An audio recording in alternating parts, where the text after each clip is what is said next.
beautiful invaders, but we're controlling them. We're here working on beating them, eating them, understanding them, and know that they're not dangerous. So when you go to the market, the fish market, and you see lionfish, don't say, no, me not eat that, I don't understand. Now we're helping you to understand that you can eat them, you can. But we're going to find out what are we doing here in Antigua Barbuda to coordinate all this, to make it happen, to make it work, so you can see the dollars and cents in your pockets when it comes towards the lionfish. So I'm here joined with Stacy Frank, project coordinator and everything, and Martha Walkins, Gilkes, local coordinator. Good morning, Martha. Good morning, Oh, my. It's wonderful to be on your program again. All right, Stacy, welcome and good morning. Thank you for inviting us. It's kind of weird when they ask you my name, they said Ibis. But I'm Steve, just like Steve.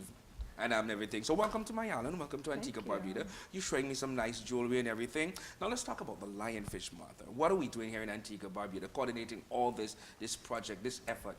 Well, basically, as you heard earlier, talking with Dr. Steve and Megan, the lionfish is a Pacific fish that has totally invaded the Caribbean.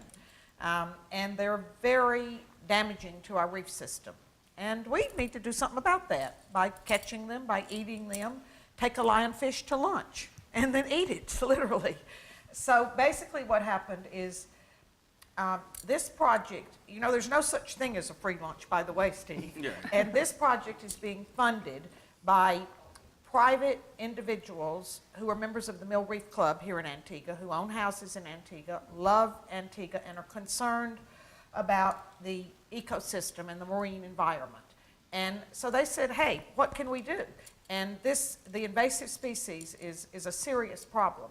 So they helped put together the budget to bring, we have this top team, there's 4 of them here, and 1 more will be joining us tomorrow. And yesterday they were out looking at the lionfish population, and they'll be out in the sea on the East Coast on Friday. So basically, we're trying to promote Antiguans catching lionfish and eating lionfish. And Dr. Giddings has invented, as he was pointing out earlier, a deep water trap that's a new way to catch them. Traditionally, they've been just speared. So obviously, you've got to be a diver or a swimmer, and we know not everybody is. I mean, I think some of our fishermen maybe don't swim, that they like to fish from the boat. So, so this is a different way they can catch them very successfully. So we're really hoping that this effort is something that will help protect the reefs around Antigua. Now, Stacy, you know, Lionfish University, you're part of the control team. What are some of the steps, what are some of the things that we'll be doing here in and around the waters of Antigua Barbuda to control the lionfish invasion? Well, education is very important, and understanding, as the team has been saying, that they are not poisonous. They are venomous, but once those spines are removed, they are totally healthy to eat. In fact, very high in omega fatty acids and low in mercury. So it's an excellent, wonderful gourmet delicacy, actually. So hopefully people will understand that after they taste it, how wonderful it is and how healthy it is for you. And there are actually some wonderful things that can be made from lionfish, including the pendant that I'm wearing right now was made by a group in Curacao, and it's made out of the lionfish fins. Rings, beautiful rings, earrings, gorgeous. Little bag holders. I think somebody here called this a cliffhanger that you can hang your purse on. So there's some really good economic opportunities for people on the island to actually learn some of these crafts and make an alternative source of income. So whoever may be out there that's very artsy, we would love to talk with you and find out if you're interested in making jewelry. And there are teams, husbands and wives. The husbands will go out, hunt the lionfish. The wives do as well. And then typically the wives will tend to make the jewelry, but not necessarily. So it's kind of a fun family event, actually, to go out and hunt lionfish and then see how creative you can get. And some of your islanders here may find some other uses for lionfish that no one else has even thought of yet commercially. So it's kind of an interesting solution to this invasion, that this particular fish happens to taste so wonderful, be so healthy, and make some beautiful, beautiful items from it. And the zookeeper, that's a wonderful little item that somebody thought of. Our friend Ali El-Hej, who's one of our board members, thought of that idea. And he's making so much money, he quit his job being an architect doing it. So get the community organized. There's a lot of great things that we can show the community how they can actually make money doing this. this can be part of a big economic solution. I mean, come on. Now, Yeah. with this project happening, do you have a chance or making time to meet with the fishermen on expanding the education about lionfish? That's an excellent question, Steve. I'm glad you brought that up. We'll be meeting with, later this morning, we're meeting with the Chief Fisheries Officer and one of the Senior Fisheries Officers to talk about what we're doing. And this was all done through, governmental agencies with the permission. The team got a research grant through fisheries to do what they're doing here. And tomorrow, we're actually having a stakeholders meeting at the conference room of fisheries at Point Wharf at 10 o'clock a.m. And I know it's a working day and that the fishermen are, out catching fish or whatever, but hopefully we're going to have a good group that will come together and will meet with us at 10 o'clock. We'll be showing more about the trap, Dr. Giddings' trap, and hopefully some of the dive shops and chefs and restaurant people will come and join us at 10 o'clock tomorrow at the Fisheries Conference Room and learn more about this whole effort. Yeah, it's a great opportunity to get involved in all these other projects that will help keep the oceans healthier and provide economic opportunities for people who are interested in that. So we can talk more about that at that meeting as well. No, If I could just quickly mention Go too ahead. that the Blue Halo group, who've been doing a lot in Barbuda in conservation, they are joining in with the effort, and they're bringing a fisherman or two from Barbuda who will be meeting with us, and I think from Montserrat. They haven't confirmed that, but so that we can expand this a little more regionally. And they also are going to be purchasing 2 of the deep water traps that Dr. Giddings was showing you earlier that will be taken back to Barbuda and to Montserrat to hopefully catch a lot of lionfish. yeah, we need to do that. Yeah. Now, we spoke in the earliest interview, we spoke about lionfish eating up all the other fish, so that's a danger. Now let's talk about lionfish being a danger to our coral reefs.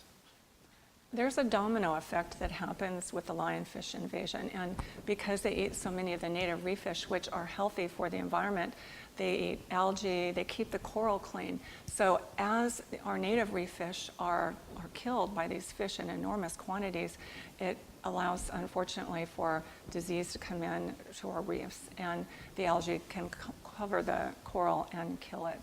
So we do need our native reef fish in Denvers. And the lionfish don't have to be totally 100% killed. The studies are showing they just have to be reduced enough to allow the native reef fish to rebound and then keep our ecosystem healthy so the coral can thrive. And it's, as we talked about, there's some beneficial things that are being found. One of them, oddly, has been the arthritis issue. He was not kidding, Dr. Giddings, about that. And I've had many people contact us and say when they've been stung, actually their arthritis problems have gone away. So there's something there. There's even have been some articles that there may be some anti-cancer properties as well. So there's amazing things with the lionfish. I'm suspecting right now that you all are doing some research at the university. We are actually working mostly right now with Dr. Giddings and his trap research. So we have been helping to co-fund his research with Coast Watch Alliance and the Florida Fish and Wildlife Commission. And it's very, very amazing research that he's doing based on the lionfish's behavior. Like I was saying, they love structure. So this table you put in, they're going to go right for that. Beautiful invaders, don't want to show Yes, off. yes, they do. That's what it is. Now, with this project here in Antigua Barbuda and Montserrat, what about expanding it to the other neighboring islands in the Caribbean? Well, that's certainly a possibility. I mean, when this all came about, I was attending, it's called the Diving Equipment Manufacturers Show. It's an annual event, and it's one of the largest conferences for the diving world and the marine world. And I actually sought out these guys. Dr. Giddings was giving a lecture there about the deep water traps, and I thought, wow, this is something that could be helpful in Antigua. So I met with them, and that's kind of where the dream was hatched, that can we bring them to Antigua? Can we put it together and make it work? And I think there have been other islands that, the sport divers have hunted lionfish, but nothing on a bigger commercial basis. Because, I've been told that there's restaurants all along the U.S. East Coast that would take any lionfish they could get. So it has the potential of an export market too. If we caught more lionfish than our local restaurants could use, there's potential to export it. So it's definitely, something that people could make money from. The fishermen definitely could, so. There's a large market chain called Whole Foods in the United States, and they will buy any lionfish that somebody has to sell. They just can't keep it in stock enough because people have realized how delicious it tastes. And go green, eat red lionfish. So that's the whole promotion aspect here. Let's get the lionfish, let's eat them, let's have fun with them. They're giving the salmon some challenges, yeah? Challenge the salmon because it's a bit better, that's right? It's better, all right? So Excellent we're going to get to the chef part of things. We're going to show them the things that they can do with lionfish. And once you get rid of those spines, it's just a normal, beautiful, lovely fish that we can enjoy and eat. So we're going to have some fish this morning, Martha? We are going to have some fish. We brought a top shelf you're going to meet in a few minutes. In fact, this fish is the one that was killed yesterday on our assessment dive. Oh, so it's fresh from Yeah, this it morning? is just, right out of the yes, sea. right out. Yes, exactly. Ready to go. All right, so Stacy, Martha, we got to get ready for top of the hour news. And after the news, I'll be joining the chef this morning, and we can go through and taste and test. And then I'm getting my fish to go home and cook and fry and do whatever it is. Yay. Thank you. Thank you for being here. Yes, And thank you so much. We're continuing this drive, educating Antigua and Barbuda. Let's beat them, let's eat them, let's just yam them and I'll catch them. And guys, I hear that it's also good for us too. So, hey, health-wise, yes, it's the best. So, Mr. Garfield Burford, we're going to come over to you. We're going to take a commercial break, and then we get back with Mr. Garfield Burford, top of the hour news here at Antigua Barbuda Today.